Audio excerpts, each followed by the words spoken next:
요즘도 하는지 모르겠습니다. 제가 한국에 있을 때 학생 때였는데요. 제 기억에 중학교 때라고 기억합니다. 그때 외국에서 외국의 이 대통령이 한국을 방문하는 그런 행사가 있으면 학생들이 동원돼서 이 길에 나가서 대통령의 카퍼레이드를 맞이하는 경우가 종종 있었습니다. 저도 그래서 몇 번을 외국의 원수라는 게 이제 지도자가 온다고 해서 나갔던 기억이 있는데요. 그 중에 아주 뚜렷하게 기억하는 것 중에 하나는 뭐냐면, 이 중학교 때 이제 길에 지정된 장소들이 있어서 거기 모여라. 그래서 반 친구들하고 거기에 모여 나갔었는데, 그날은 이 통제를 잘 못해가지고요. 왜 그랬는지 모르겠습니다. 통제를 잘 못해가지고 정말 말 그대로, 문자 그대로 깔려 죽는 줄 알았습니다. 너무 많은 학생들이, 그리고 이제 차도로 못 나가게끔 이제 통제를 하고 인도라고 하죠. 인도에만 학생들이 서서 환영하도록 그렇게 주최 측에서 행사를 계획했는데요. 근데 그 장소에 너무 많은 학생들이 그때 교복을 입고 있었는데요. 남학생, 여학생들이 너무 한 곳에 많이 모이니까 꼼짝달싹을 할 수 없고 계속 양쪽에서는 계속 몰려들고 그 안에 저도 있었는데요. 숨이 막혀서 죽는 줄 알았습니다. 그래가지고 이게 살려고 차도로 넘어가려고 하는데, 넘어가면 또 카퍼레이드가 오니까 어렵잖아요. 그래서 경찰이 그쪽에서 못 나오게 또 하니까 정말 압사당한다는 공포감이 들었습니다. 근데 다행히 너무 상황이 그렇게 되니까 이 경찰도 죽으면 안 되잖아요, 학생들이. 그러니까 길로 나오게끔 해서 일단 숨통을 틔워가지고 살아났던 기억이 있습니다. 그때 깔렸으면 아마 우리 사랑하는 성도님들을 영영 못 뵀을 것 같습니다. 근데 다행히 하나님 은혜로 살아났는데요. 참 그때는 그랬습니다. 그때는 외국의 이 지도자들을 잘 환영해야 뭔가 이 좋은 조건에서 협상을 할 수 있어서 그랬는지 그런 일이 종종 있었습니다. 그때 나가면서 저 같은 학생은요, 군시렁 그러면서 이렇게 나가야 되나 막 그렇게 나간 학생도 있었고요. 또 어떤 친구들은 수업 빠지니까 너무 좋아서 이 수업 빠지고 수업 공부할 시간에 나갈 수 있으니까 너무 좋아서 신나서 나간 학생들도 있었고요. 또 어떤 학생들 같은 경우는 좀 의식이 있어서 이건 잘못된 거야 막 그러면서 좀 반감을 가지고 나왔던 학생도 있고요.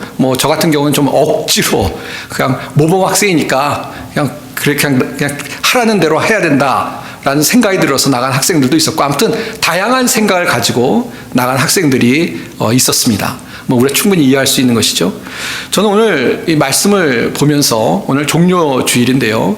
이 종료주일은 예수님께서 그때는 차가 아니니까 카퍼레이드는 아니고 이 퍼레이드를 하시는데, 이 백성들이 나가서 예수를 맞고 있는 그런 장면인데, 이런 장면을 말씀을 통해 보면서 그때 중학교 때 생각이 났습니다.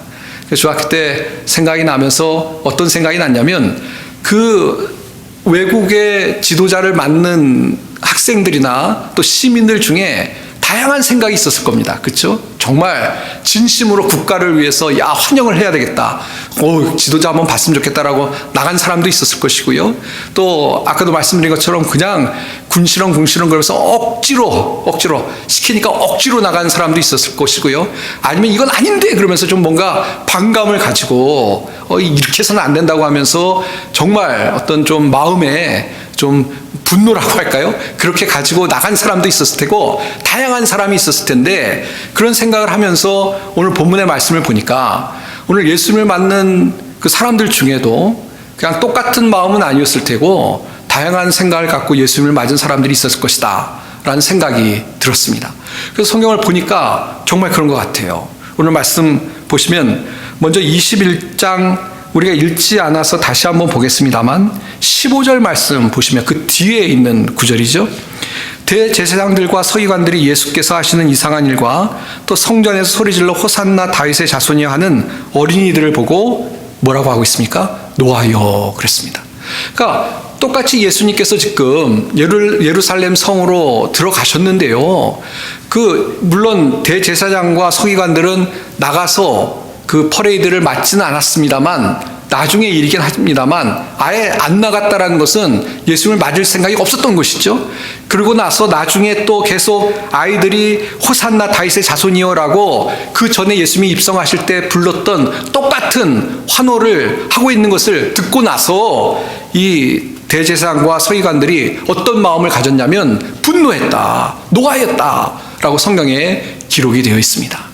그러니까 예수님께서 예루살렘에 입성하실 때요, 예수님을 아예 안 맞은 거예요. 맞을 생각이 없었던 사람들입니다. 그리고 예수님을 이렇게 환영하는 사람들을 보면서 마음에 분노가 일고 화가 나고 그런 것에 대해서 어쩔 줄 모르는 그런 대제사장과 서기관들이 있었다라는 것을 우리가 본문에서 알 수가 있습니다. 실제로 예수님께서 지금 입성을 하시는데요, 그것에 대해서 반감을 가진 무리들, 근데 그 무리들이라는 것이요, 대제사장과 서기관들이라는데 더 큰 아주 묘한 아이러니가 있는 것이죠.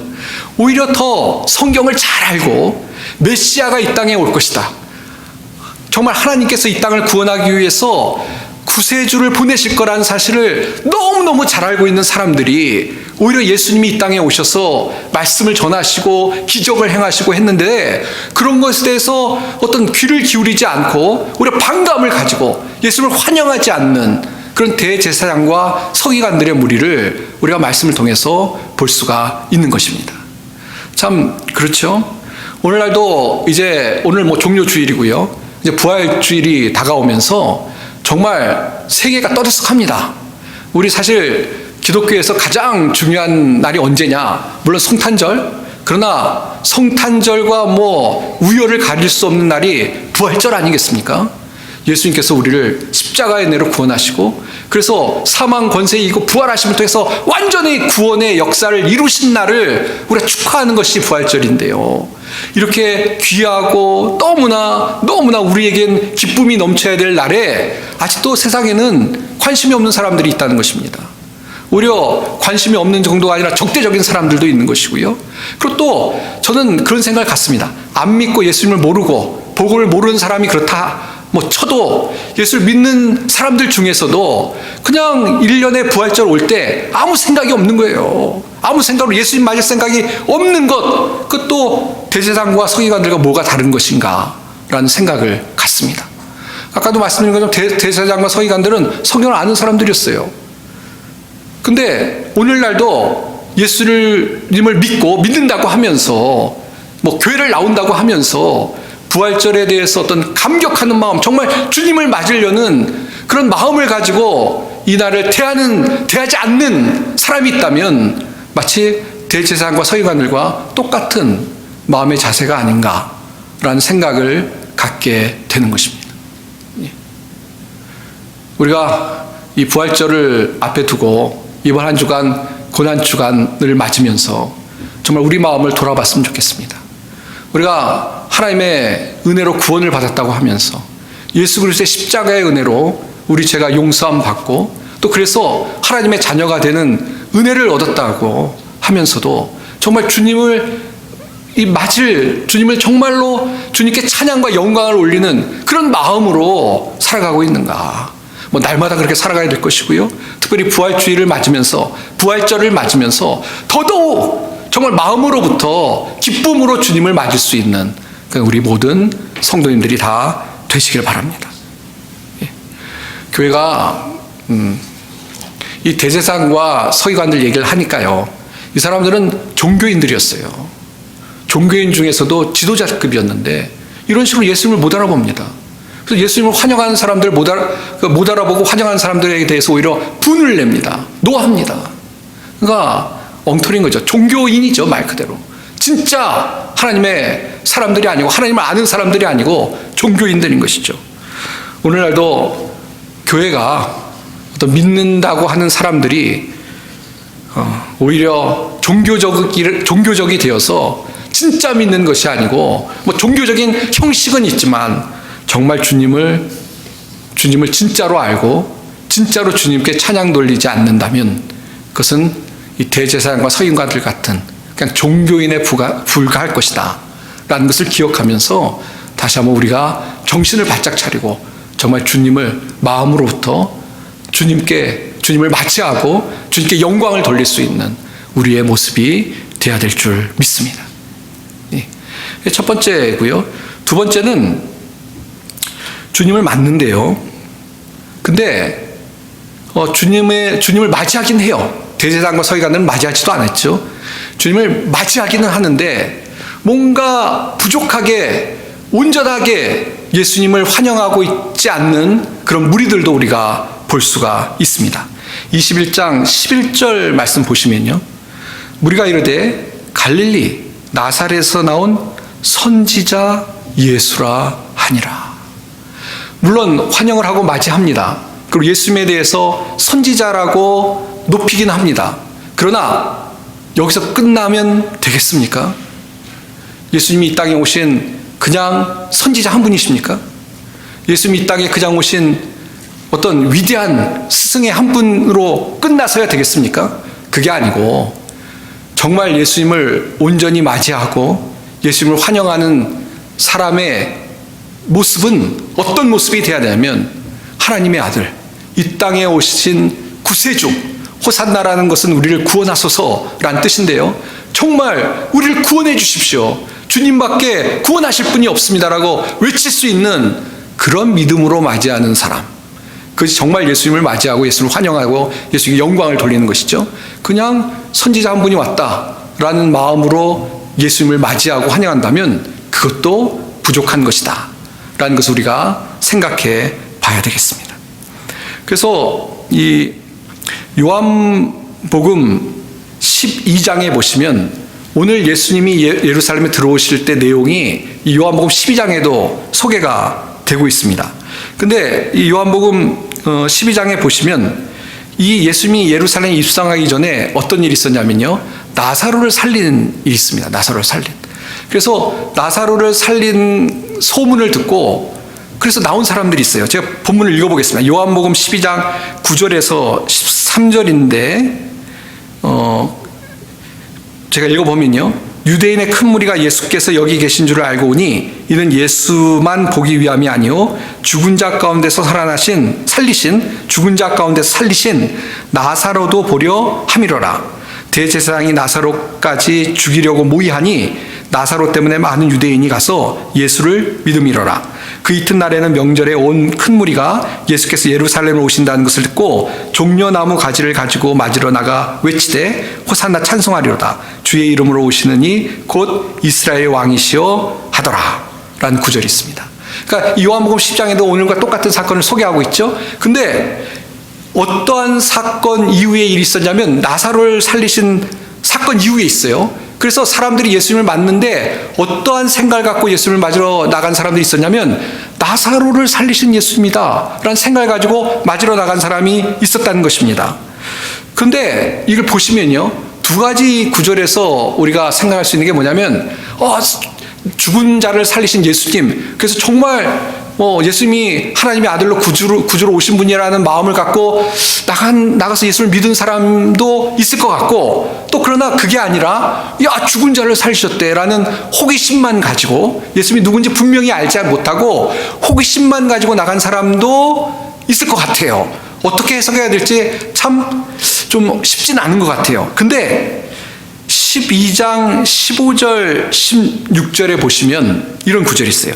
이는 기록된 바 시온 따라 두려워하지 말라. 보라 너의 왕이 나귀 새끼를 타고 오신다는 것 같더라. 제자들은 처음에 이를 깨닫지 못하다가 예수께서 영광을 얻으신 후에야 이것이 예수에 대하여 기록된 것임과 사람들이 예수께 이같이 한 것임이 생각났더라 라는 구절이 있습니다. 무슨 얘기냐면 이 12장 15절 16절을 읽었는데요. 이것은 지금 호산나 하면서 예수님을 맞고 난 다음의 일인데 사실 제자들도 깨닫지 못했더라 라고 성경에서 이야기하고 있습니다. 그런 거 봐서 제자들도 정확하게 깨닫지 못했던 것 같아요. 그렇다면 예수님을 나사로를 살신 다음에 예수님이 오신 얘기를 듣고 모인 사람들 중에도 많은 사람들이 아직 깨닫지 못했다라고 해석하는 것이 문맥상 맞는 것 같습니다. 그러니까 그 가운데 죽은 자를 살리셨으니까 예수님이 구세주야 라고 나온 사람도 있긴 있었겠지만 대다수의 사람들은 아직 잘 몰라요. 환영하긴 환영하지만 정말 예수님을 하나님의 아들로 구세주로 환영하기보다는 뭔가 능력을 행하시니까 그 능력 때문에 나온 것으로 보는 것이 맞다는 것입니다. 예. 요한복음 말씀을 드렸으니까 요한복음 6장에 보시면 예수님께서 보리떡 5개와 물고기 2마리로 사람들을 먹이신 내용이 소개됩니다. 그러고 나서 예수님을 억지로 붙잡으려고 해요. 요한복음 6장 15절에 보시면 억지로 붙잡아서 임금을 삼으려고 합니다. 임금을 삼으려고 합니다. 왜? 우리를 먹여줄 능력자가 나타났다는 거예요. 우리를 먹여줄. 우리가 배고픈데 이 배고픔을 해결해 줄 사람이 나타났다는 거예요. 그래서 왕을 삼으려고 하는 겁니다. 근데 예수님이 그 6장 26절에 보시면 그 사람들의 마음을 꿰뚫어 봐요.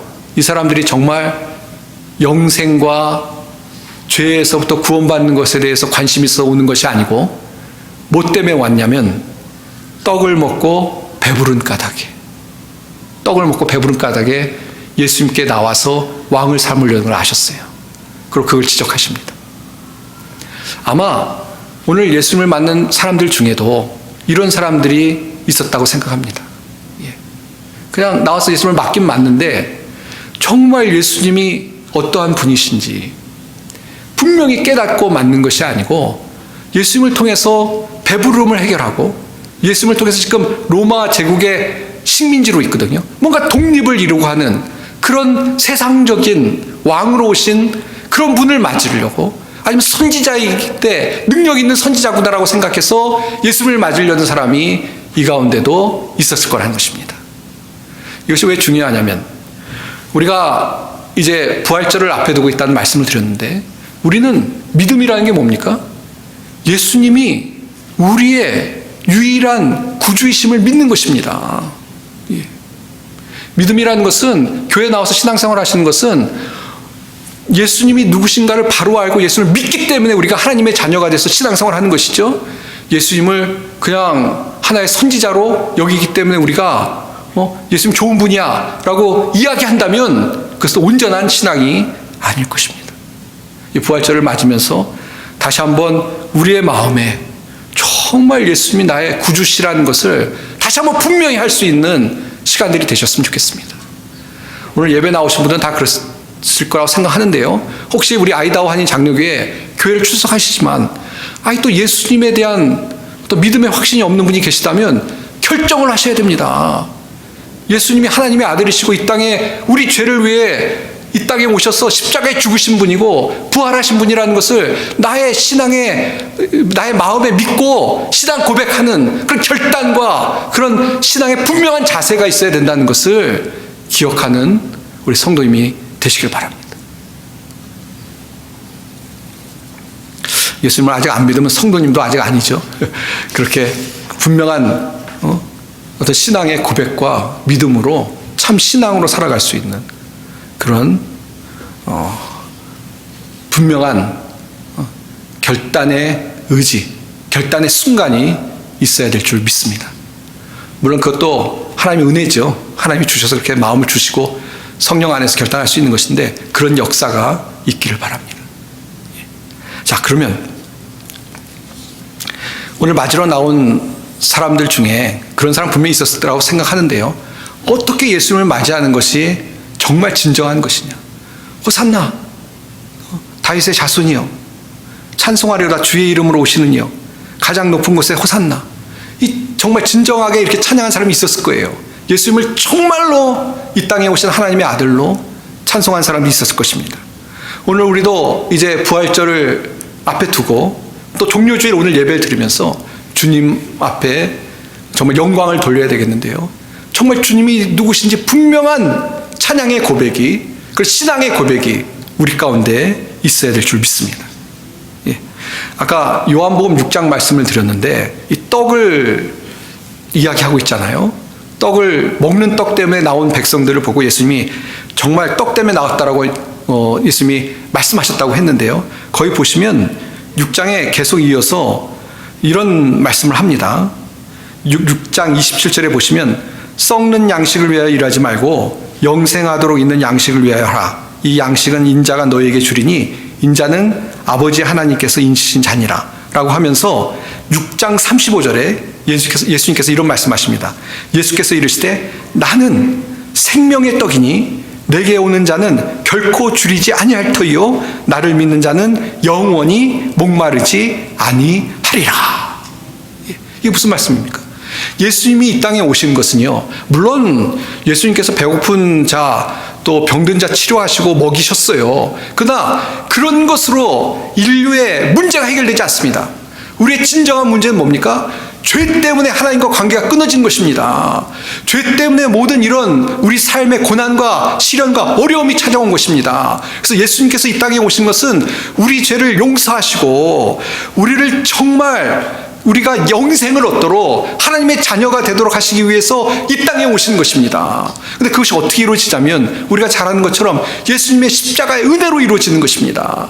그래서 우리가 정말 구원을 얻는 것은 잠깐 이 땅에서 먹는 떡이 중요한 것이 아니고 예수님을 통해서 예수님을 믿고 우리 죄가 용서함 받고 구원 얻는 것이 가장 우리 인생에 중요한 것인데요, 예수님이 지금 그 말씀을 하고 계신 겁니다.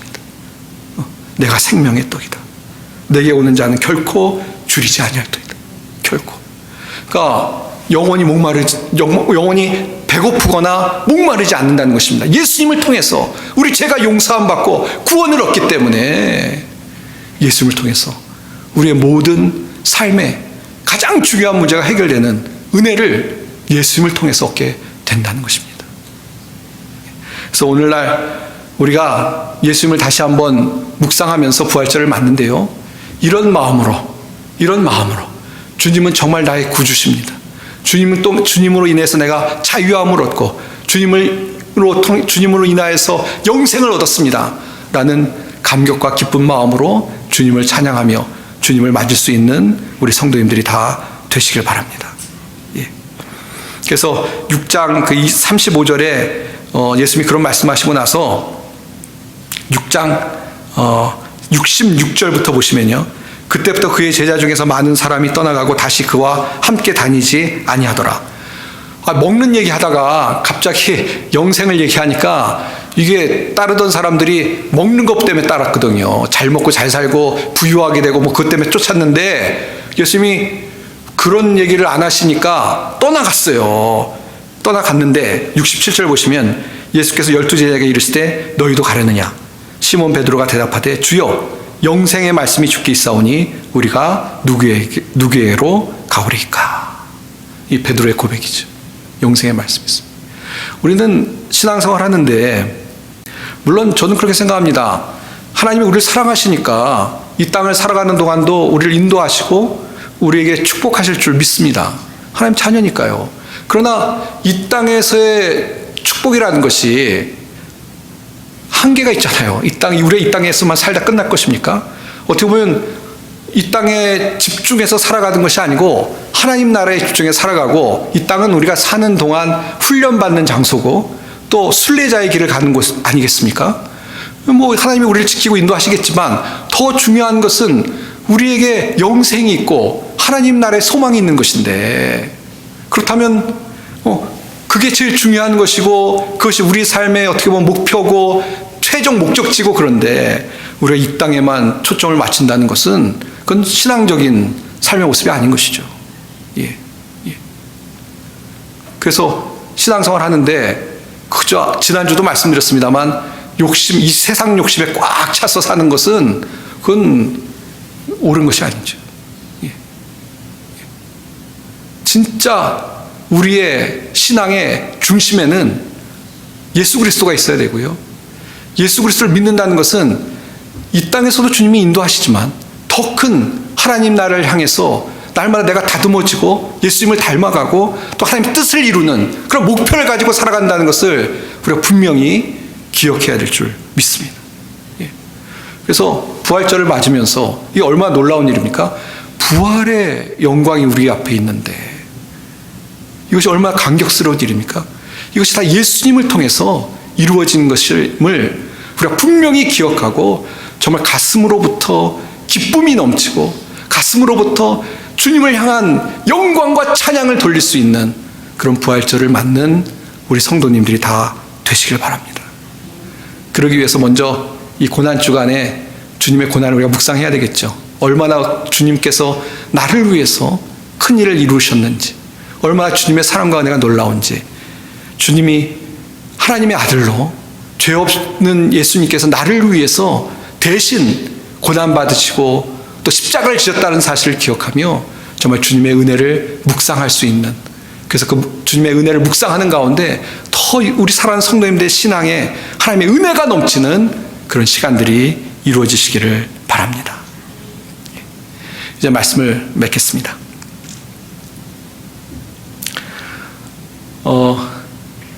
사실 남을 위해서 희생한다는 것은 굉장히 고귀하고 아름다운 것입니다. 특별히 그 부모님들 중에 자녀를 위해서 정말 일생을 뼈를 갈아서 자녀를 희생하는 분들이 있습니다. 그럼 다 우리가 존경하고 정말 아름답다고 생각하죠. 그렇죠.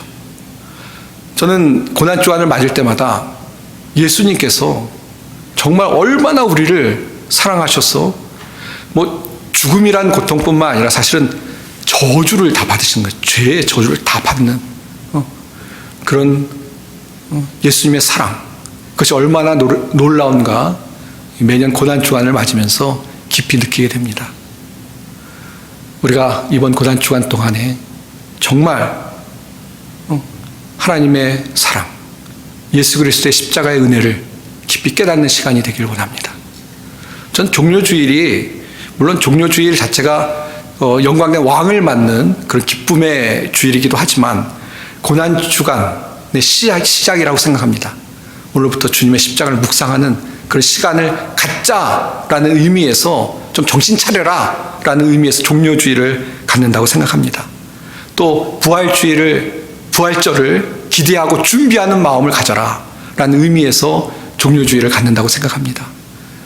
정말 주님의 놀라운 은혜와 사랑을 깊이 깨달을 수 있는 우리 성도님들이 다 되셨으면 좋겠습니다.